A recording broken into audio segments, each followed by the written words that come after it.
If I had you over at my house and I made you this, would you eat it? Make these tacos at home. You won't regret it.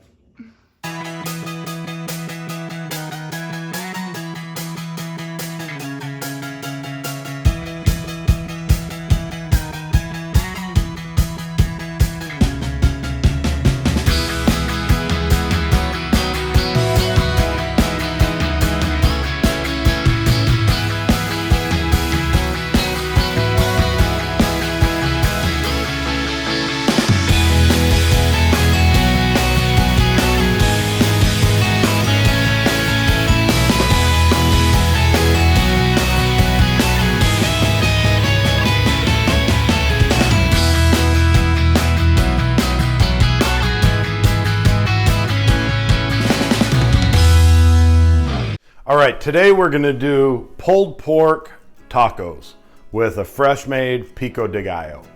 Now, what you're gonna see, and kind of an intro to today, is this is gonna be a series of videos that we're gonna make from our crock pot pulled pork. So if you haven't seen that yet, it's very basic, very simple. We basically took a pork shoulder that we seasoned with a lot of kosher salt and a little bit of garlic powder. We browned it on the flat top grill. We finished it for 8 hours in the crock pot. If you search through my videos on the channel, you'll find it.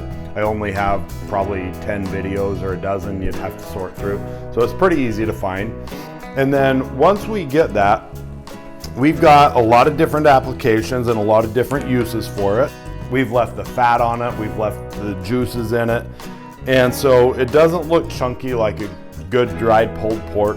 But since we're gonna repurpose this and reuse it, then we wanna leave that fat in because that's essentially gonna be our cooking oil as we throw this on the flat topper in a hot pan. So today's show, what you're gonna see is I'm gonna make this simple.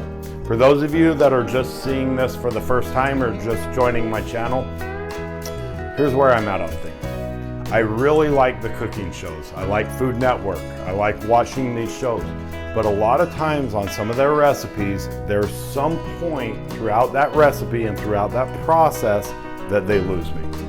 I don't have a lot of the specialty ingredients that they do, and quite frankly, I don't want to use them. So what we're going to focus on are practical recipes that you could make at home with limited ingredients. So there's corners we could cut. Today we're going to make pulled pork tacos. Now, could you go out there and buy a Pico de Gallo and avoid making this? Yes, absolutely. And it would probably turn out great. This is the one step in today's recipe that's going to be a little time consuming, but a good fresh Pico compared to something store-bought can really make or break a dish. So to show how simple we're going to keep today's, we're going to season this pulled pork with some basic taco seasoning. Now, I sat there earlier today and I was thinking about it, thinking, should I show a spice blend to make a taco sauce? And I decided not to, and I'll tell you why. I've already went out there and I have a big thing of taco seasoning. I basically bought it from Costco. You can also buy those little taco seasoning packets that are literally like 79 to 99 cents, and they turn out great. So instead of me showing you how to mix all these ingredients to make your own spice blend, let's just use some of this and cut that corner. That way, it doesn't lose you along the way. You can make this. Let's start out. Take a big chunk of our pulled pork. We're just gonna put it in a bowl. Pretty simple. Start breaking it up a little bit. And just add this taco seasoning. Now, I don't have an exact measurement for you. I'm gonna say maybe a couple tablespoons. Put quite a bit of it on. It does tend to disappear a little bit. And just whatever you think looks right. We're just cooking here. Let's enjoy the process instead of really focusing on so much that it gets confusing. Let's break that up, break it around a little bit. And again, it's going to look pretty dry in here. If you get in here and look at this, that seasoning is going to look pretty dry. Well, as this seasoning sits, it's going to start blending in with that. And as soon as we get it on the heat and some of that fat starts to break down, that seasoning is going to incorporate just fine. Trust me.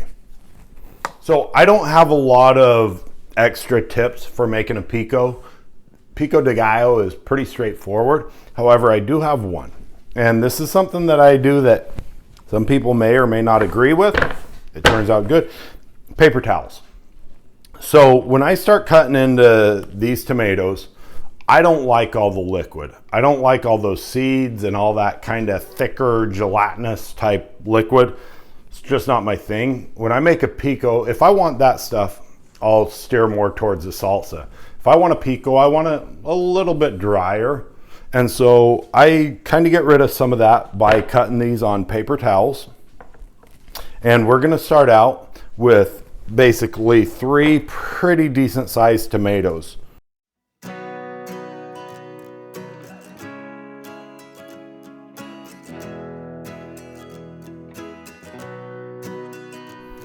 Now I like to dice these up a little bit finer, so I make sure and cut them thin.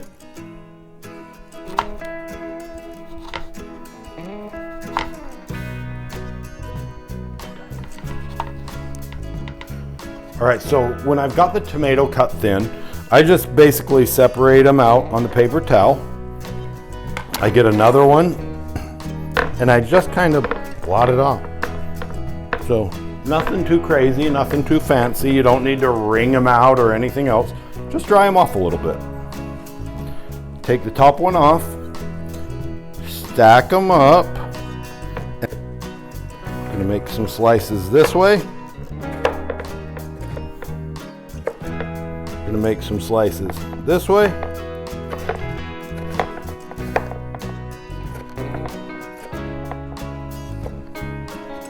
Got a good pile there. I do the same over here. So now we've got a few separate piles. We're gonna take our paper towel again. We're just gonna blot this off one more time. Like that. And now, see, all of this is what I don't like in my pico. It's personal preference, but watch when I dump this out into the bowl. We dump that in. Now we've got some good chunks of tomato without a lot of that extra slime. I'm just gonna call it what it is. And I think that makes for a better pico. Half a white onion dice. Now you could use a red onion. I suggest white if you have it. It's got a little more bite to it. It's the right one for pico.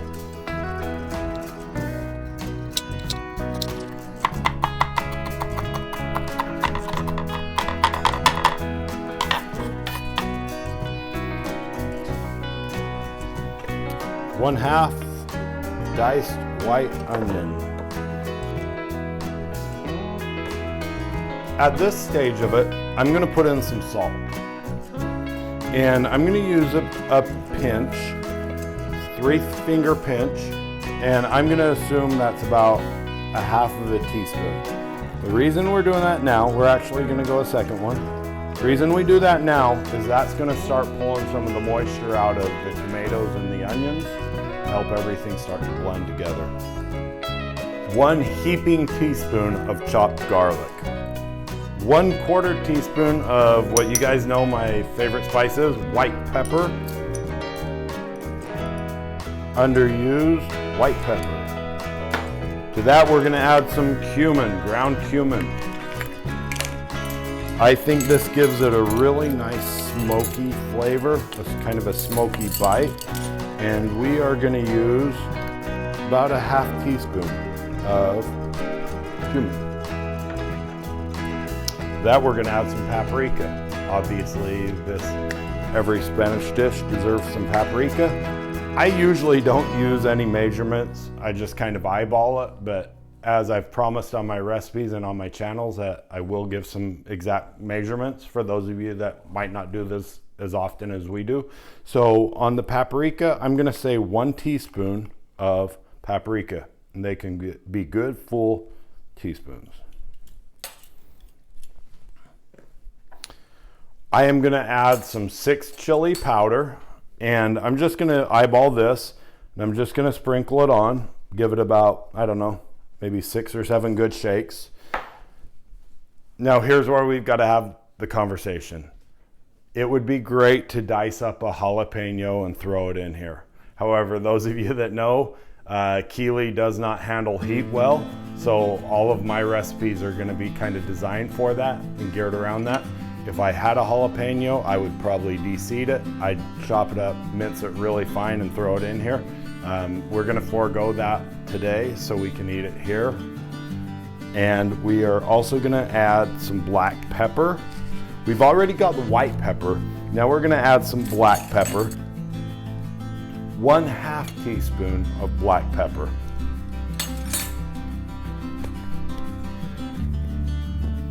We're going to give it a little spritz of extra virgin olive oil. We're not going to go overboard, we're just going to give it a little so those spices can start dispersing. We're going to add the juice of 1/2 of a lime. Now when you get your lime, smack it down, roll it out, and that'll help extract the juice. We're going to cut that in half. Now we're going to keep our other half of the lime handy, as well as the salt, because trust me when I say, once you taste this, you may need to add more salt or more lime. And you say, well, Joel, if it's a recipe, why would that be the case? Because we live in the Pacific Northwest. If our tomatoes aren't as acidic as yours are wherever you buy them, that could vary what we need to add or take away from this. Also, personal preference. So you always want to keep some of these ingredients. You can follow my recipe, but you want to keep some of these ingredients close by to adjust them to your taste at the end. So we're going to add the juice of 1/2 a lime.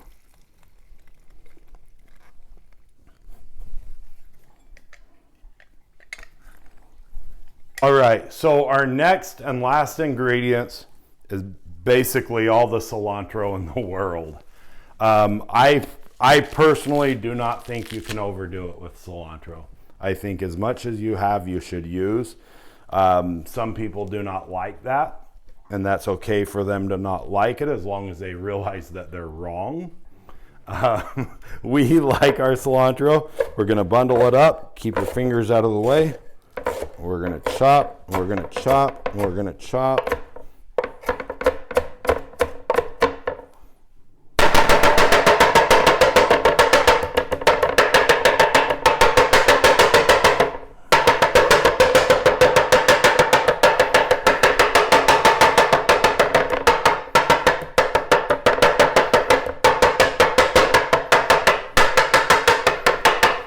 Take that cilantro, smash it.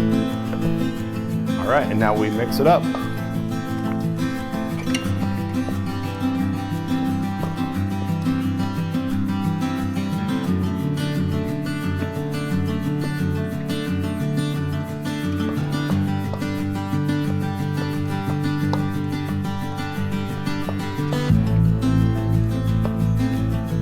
If it needs a little more acidity, how are you going to get that? You're going to get that with your lime. If it needs a little more salt, just add some salt. If you got some tequila, throw a shot in there, whatever it is. But look how pretty that is.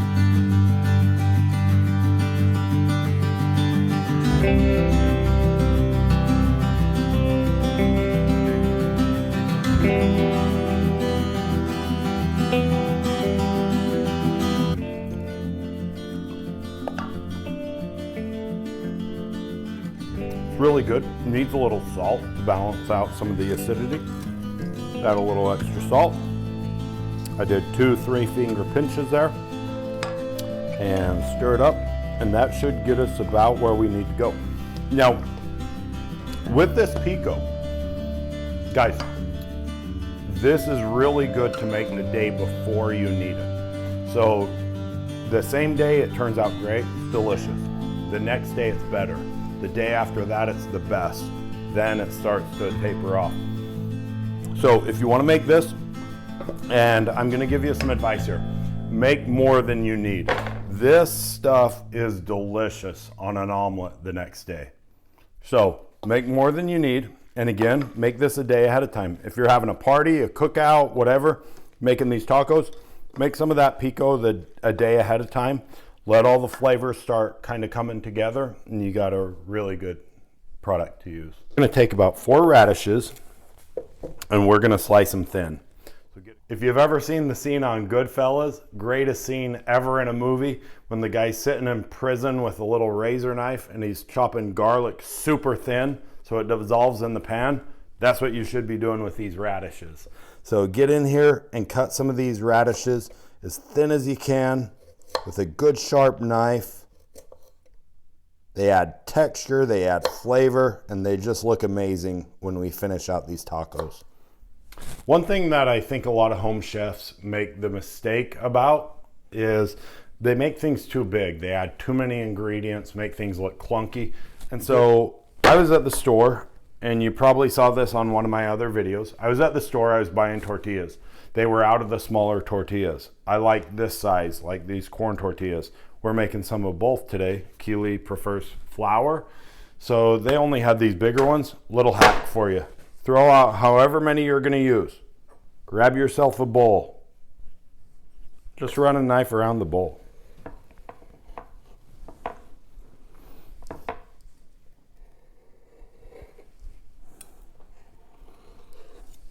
Take the leftover scraps and put them aside.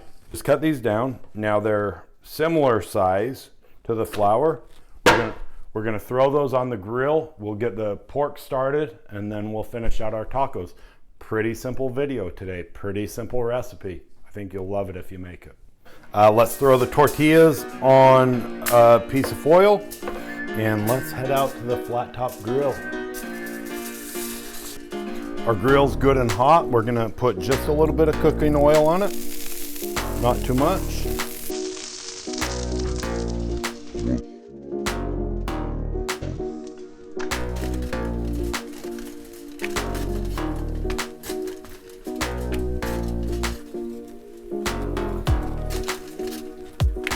Our flour tortillas are always going to brown a lot faster than the corn. So always throw your flour on and check them relatively quick. They happen very quickly, as you can see right there. Look at that tortilla, already done. The corn aren't going to be quite there yet. Flip those over.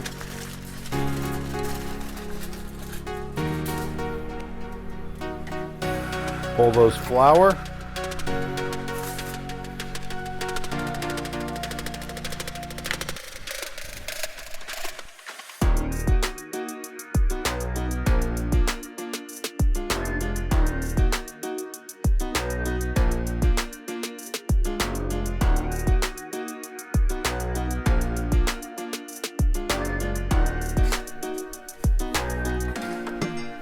So those are ready, the corn are ready. Pull those tortillas, put them in your foil, and this is important. Do not wrap them tightly.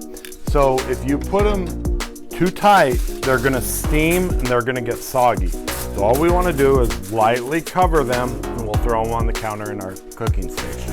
All right, so we're gonna brown off our pork for the tacos. As you know, we left a lot of the fat and a lot of the juices in here. So this is gonna carry a lot.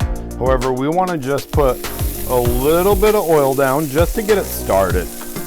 Just to get it started. Let's throw our pork in there. Gonna hear a good sizzle, and you wanna smash it down. If you're doing this in a frying pan, smash it down. If you're doing this, no matter how you're reheating this, make sure you smash it down. What do we want? We want the most surface area touching this hot grill or this hot pan so we can get the most charring, the most crust, and those are all our strong flavors.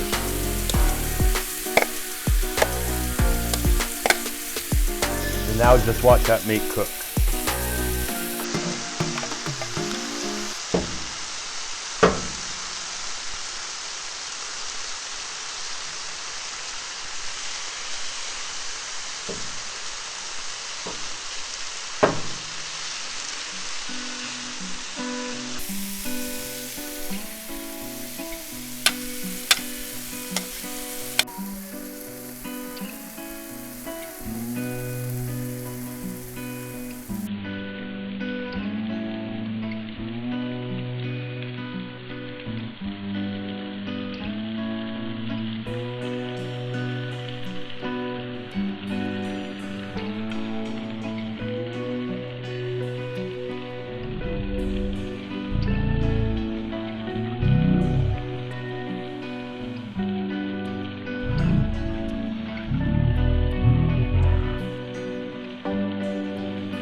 All right, so those of you that are familiar with my channel, you know my very favorite cooking device is these flat top grills. They are phenomenal. Blackstone makes a great product. I'm not sponsored by them yet. Hint, hint. But these are my favorite devices to cook on. You get a great crust, and watch what we're looking for. So this has been simmering. We're gonna get in here on the side, flip it over. Look at that. Look at that crust. That right there is what we want. That is pure flavor. And one of the fun things about these flat top grills is they're noisy. You can go out here, if your meat wasn't chopped enough when you first made it, you can come out, bust it up. Those of you that like making Philly cheesesteaks, think about this. Look at that crust. Come on. Come on. You guys, you could make this dish in a cast iron pan. You could make this dish in a regular frying pan. You could do any of that. But come on. Guys, I'm not endorsed, but you see why I like these flat tops. All right, so our pork is good and heated through. We've got plenty of crust on there. Let's throw this in a pan and get it off this.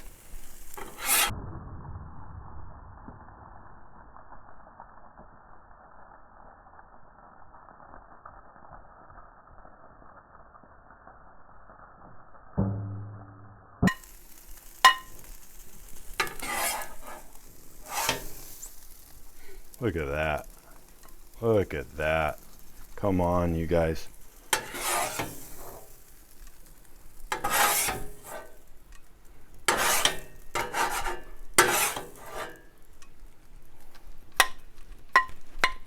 Let's take that in and get that part of our taco bar.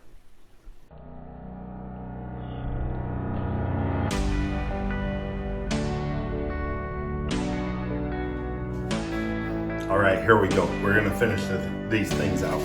So if we're using corn, I like to use 2 corn tortillas. They're susceptible to tearing, so I like to have 2. We're also gonna make 1 flour right now, so you can see this on video. And here we go. Pretty simple, pretty straightforward. Let's get a good pinch of our pulled pork. Now you guys, look at that. Throw that down. We're also going to make one for our corn. We're going to move into our cheese. Now with your cheese, you guys, this right now, less is more in some situations. This might be one of them. So we've got a good blended cheese. This is not the finely grated cheese, but it is a blend, whether it's Mexican blend or a Colby Jack blend. Just put a little cheese. Now, again, don't overdo it. That's plenty, right there. Now here we go. We are gonna take a scoop of our delicious fresh pico. Throw that right on the top. We're gonna take a scoop and we're gonna put it on our corn tortilla. Look at that, you guys, come on. Get in there and close and look at that.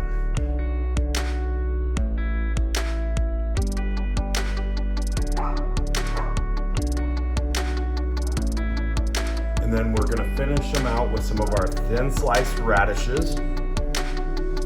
Now you guys look at these. Look how thin that one is. Get those radishes on there.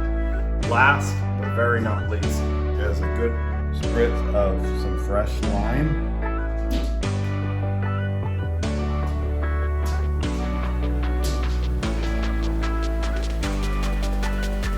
Those of you that are new to my channel, I am not a professional chef, not even close. However, I am just a guy that likes to cook.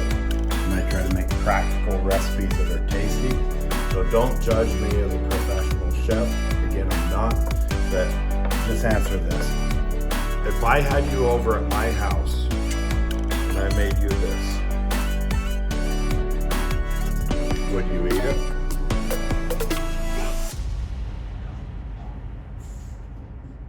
We've got that Nice pulled pork. We've got our brown tortilla. Let's just get into this.